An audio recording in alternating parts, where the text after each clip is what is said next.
Welcome to the final quarter sports show here on the CBS 8 app. I'm Jake Giriani, that's John Howard, and that is Karthik Venkatraman.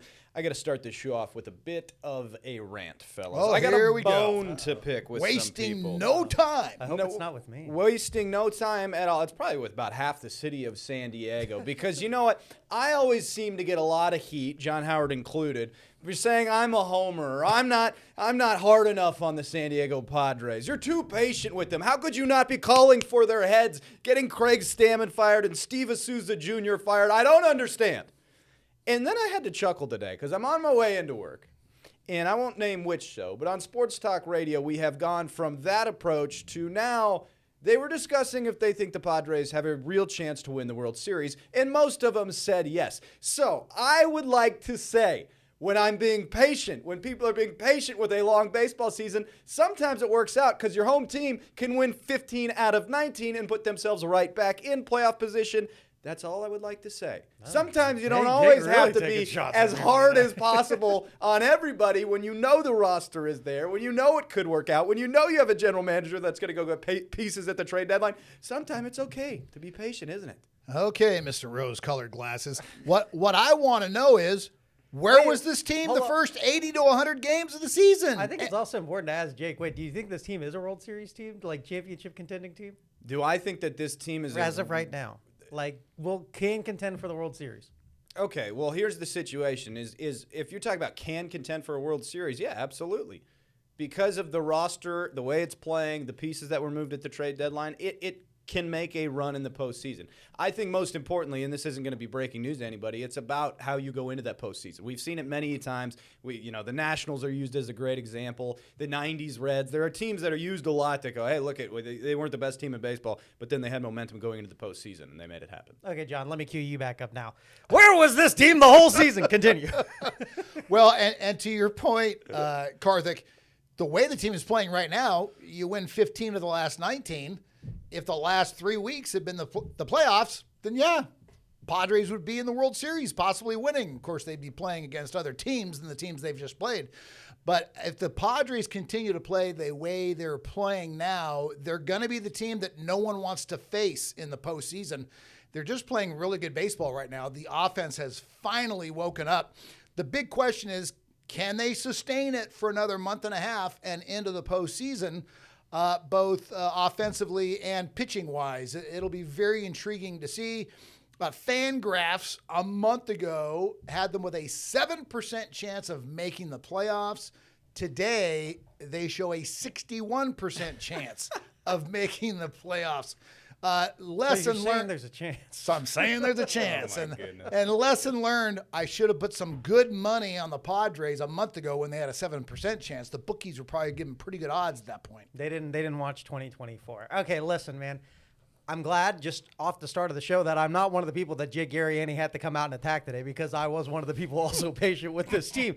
I will say that as much as I'm extremely impressed with what they did, especially not prior to these last 6 games, but especially these last 6 games, I would have said, okay, with the Astros being the best team in the AL West and the Brewers having the best record in baseball coming into your place, winning 4 of 6 would have been really good. I think that would have been good. I think that would have been a step in the right direction. Winning 5 of 6 is fantastic, which is what they did. Winning 6 of 6 would have been perfection. I mean, you couldn't have done it any better. But 5 of 6 is as close as to that as possible because they swept the Brewers, which is huge. Who, by the way, entered at the time with the best record in all of Major League Baseball. Correct. So statistically speaking, swept the best team in Major League Baseball. Correct. And so in those regards, I'm extremely impressed. But as I won't overreact to when the team is slumping, I'm not going to quickly overreact to, okay, now this team is a World Series contender like maybe others are. Because what I have seen from this team this season and why I'm hesitant to go into that path of, okay, this team is for serious now, is because we've seen them reel off wins at times this season, get 9 games over 500, look really good after they started off the season very slow, and then they dipped again. And I'm not saying that's going to happen, and I'm not here to predict really what's going to happen. As Jake kind of alluded to, baseball is just a really long season. And with that being the case, there are a lot of games left to go. And frankly, the margin in which they are in the playoffs right now is 1 game ahead as we record this over the Diamondbacks and the Phillies, which is not a lot. And either of those teams could play better and turn up. We've seen the Phillies at times have really great stretches. We saw the Diamondbacks, even though the Dodgers have been struggling recently, win the series against the Dodgers. And they probably should have swept them, but they didn't sweep them. And so as we look through this, I'm optimistic about where the Padres are now. The moves that they made at the trade deadline, I think, make them a stronger team and a more realistic team to make a deep postseason run. But they're going to consistently have to keep this together. And as I continue to always say, and as you guys know, it's about what momentum do you have going into the postseason. That's extremely important. And we're still a ways away from the postseason. Look, you're right in the sense of let's not get too high on the highs like we're in right now, and in my opinion, which I don't think everyone follows, too low on the lows when the roster is constructed the way it is. But what I would say to that, Karthik, is we haven't seen this team look like this all season. I mean, yes, we've seen them go through good stretches of winning baseball, and yes, we've seen them hit slumps. We haven't seen this team fire on all cylinders all year long like they are right now. So that's what feels different. I do agree with you. This is the best they've played all season. Jackson Merrill is hitting phenomenally. Fernando Tatis Jr. is hitting phenomenally. Luis Campusano, not only did he have the walk-off hit the other day against the Brewers, go look at the man's stats. He's been hitting phenomenally, and this is a guy who had to come back from having a fractured bone in his foot. This guy is hitting phenomenally. If they can get even more pieces to step up, the offense becomes that more potent. I thought Casey Mize looked way better than he did in his first start, which is what I was thinking too would happen. He would settle in as he had his time. Robbie Ray, I thought, performed fine overall. I also consider that he is going to get better. And with these pieces, and then you get a piece like Jason Adam back, which they still haven't got, they're going to get another depth piece. They added Austin Hayes, which has turned out to be a fantastic addition, by the way, over in left field. But they're going to get Samad Taylor back at some point, too. So that's even more depth. This team is only going to get stronger by, on paper, with their roster pieces. Can they continue to keep this momentum? That's going to be the biggest part. So the point I was making, John. Sorry. No, I'm going to let you talk. The point I was making is we just haven't seen this team be this good all year long, firing on all these cylinders, have the starting rotation that they have. Does that give Mr. Glass half full, half empty John Howard optimism for this team? I'm more optimistic now than I was in the first month when they were winning games in the first month in come-from-behind fashion, and all of us were saying, this is wonderful, they're winning these games coming from behind, but can they sustain that? That answer was no, because they eventually very much slowed down in the months of May and June. But now they're playing their best baseball of the season. And to support what Karthik said, I glanced at Jackson Merrill before I stepped into the studio here. In the month of August, 12 games. This guy has 15 RBIs in 12 games, batting .362 in the month of August. So when you have a guy doing that and the other guys, Fernando's hit for average basically all season long and his power is coming back. Poor Manny Machado 0 for 5 in the game yesterday as we taped this yesterday. But he's had his moments of playing, of hitting better, but it's appearing to be an off year for him. I don't know. I don't know how much confidence I have in this team because I don't know if the real team is the team of the first 90 games or the team of the last 20 games. We're going to find out as the next few weeks unfold. It's going to be very entertaining to see. But I will say, anybody talking about this being a World Series contender just because of the last 19 games, you talk about an overreaction Thursday. Come on now. You got to look at the whole picture. Well, okay, but let's play fair to that. There were the same people that were saying that blow it up. Craig Stammen was the wrong hire. Get rid of A.J. Preller. We got to find a way to get rid of these contracts. This team is doomed for the next 10 years. So those same people that fall to that low level are the same ones that saying, and now we can win a World Series. All we're saying is there is balance in this team. I think when we talk about for a sports team at the same time. Of course, though. that's These the people are beauty of so rooting. invested. But I'm just saying when we come in here and I preach patience and everyone gets mad at me for it, that it's just like chill out. But to me, we talk about sustainability all year long. This looks like it's the most sustainable product that the Padres have put out. We'll see. I think if the Padres do get into the postseason, the big question will be what it's been in years past. Can that offense carry over into October? It's what it's doomed this team in the postseason in years past. If they get in, we'll see how that offense performs. If I can jump in with one other thought, the thing about the last 3 weeks, it's been a very entertaining product. And that's been another downside of this team, especially the first half of the season. It was just it was boring baseball. Aztecs football's had that a couple years ago as well, where it's just like, what is the product on the field? But the last 3 weeks has been amazing. Lots of great plays, lots of good offense, good pitching as well. It's been very entertaining, and that's what these guys are when it's all said and done, is entertainers. I think the Padres, for what they've been doing right now, this is a golden opportunity to really stretch their lead for the wild card spot that they currently hold. They got the Guardians coming up, and as much as I hate it because I am a Guardians fan, they're fourth in the AL Central, which is pretty much a woeful division every single year, have to take care of business. The Mets, who have become one of the worst teams in baseball this year, have to take care of business. And then back home against the Twins, who are third in the AL Central right now and aren't particularly playing great, even though they've been playing better as of recent. If they can go win all of those series right there, which they should, based off of how they've been playing lately and just on paper, the Padres could really open up maybe a couple game, 3-game kind of lead as they keep moving forward, which is going to be good because they also have some tougher series as the schedule moves on a little later. A far cry from many folks saying that this season was completely lost. We're going to take a quick break here on the final quarter on CBS 8+. We have blown way past our time here, but that's all right. We'll come back in just a matter of moments. And welcome back to the Final Quarter Sports Show here on the CBS 8+ app. Let's quickly wrap up our Padres conversation. I thought it was a really good conversation in the beginning part of this show, and it's really what most people in this town are talking about. Even though football season is here, they have rejuvenated this city with their run recently, John. Yeah, the one point I wanted to make, I think baseball needs to do something about their scheduling. The Padres play the Dodgers just 3 more times with about 40 games to play. And they need to do a better job of backloading the interdivisional games. They end the season with 3 games against the Arizona Diamondbacks, which is fantastic. And for a long time there, it was looking like it was going to be Arizona and San Diego vying for that final wild card spot. It still could end up being that. But the fact that the Padres only have 3 more games against the Dodgers, I think is very disappointing.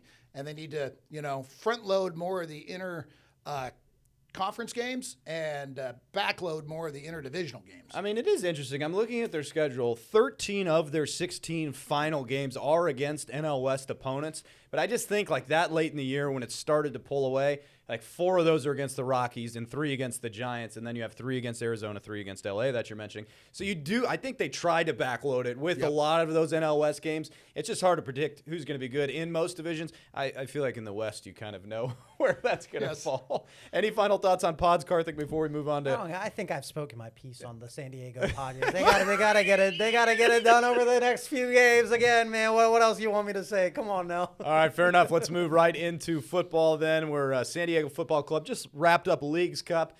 It was fine, I guess. They did win back-to-back matches in Leagues Cup against Tijuana and Puebla.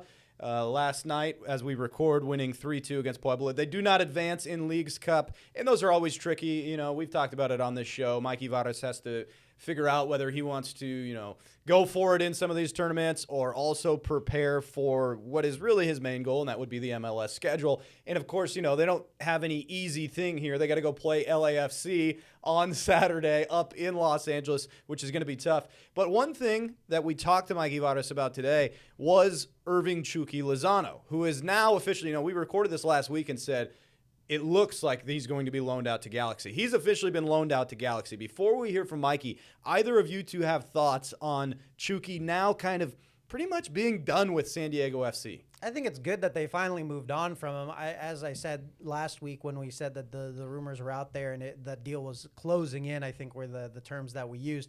Now that it's finalized, I still feel like San Diego FC was in a position where they were just trying to get him out somewhere. I think a loan is the best option that they were going to get because he really hasn't played, and this gives them a platform to hopefully he plays well so then that he can be fully transferred or, a loan to buy situation. I just think the crazy part, because we don't really see this in other sports, is you trading who was your best player to a rival considered team. And, maybe that LA-San Diego rivalry is not really built up in the MLS with the San Diego club being such a new one. But I still think it is just so crazy to me because I just think San Diego, LA, that rivalry that you would just give this guy off, because if he works there and he comes back to haunt them, I'm telling you, if he gets in with that club well and he's in a position where he's playing serious minutes when they come to Snapdragon Stadium here at the end of the month, with the way that back line's been playing this season and the amount of goals they've let up at sometimes, if Chucky scores a couple of times, I would not be surprised. Well, I can't believe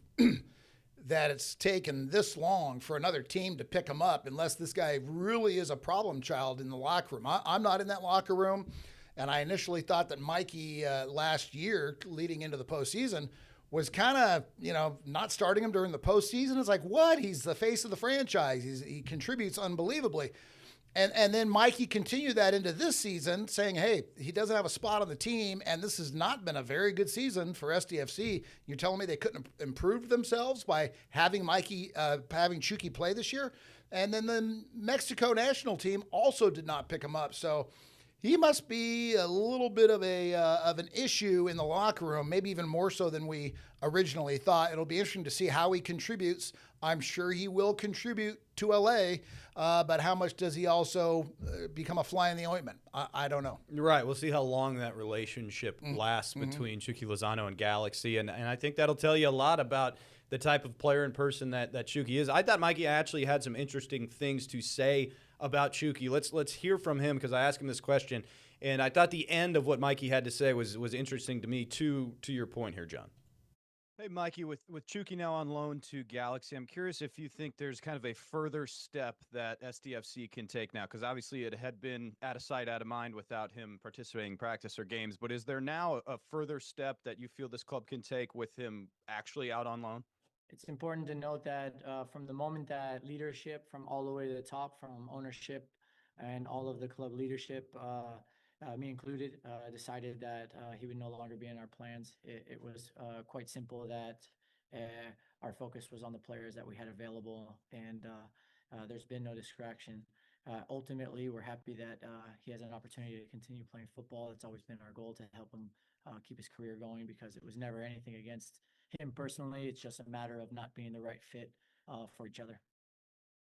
So maybe it's a little bit of smoke and mirrors, whatever. Maybe it's PR. But to hear Mikey say, look, it's always been our goal to make sure Chucky's career continued, and we didn't want to hinder that. And, it wasn't anything about the person, Chucky. It was just that we didn't get along. I mean, it's hard to sit here, see how it all happened, and then be like, it clearly wasn't the person. We just didn't quite fit. It sounds like, hey, it's over with. We can kind of slap a Band-Aid on this and try and act like it wasn't a big a deal as it was. To me, that's what I got out of it. I think Mikey's taking the high road on what he's saying there, and being very politically correct and being professional, which he should be, especially in this situation. But it absolutely had to do with the personality of the player. If his personality was fine, well, obviously his playing was fine. He was contributing on the team. So obviously there was a personality conflict with the culture that they're trying to develop there at San Diego Football Club. And so now he's on his way. So it'd be great to see if SDFC, not that they're going to suddenly have any kind of a turnaround on the field right now with Chucky gone, because Chucky hasn't been playing.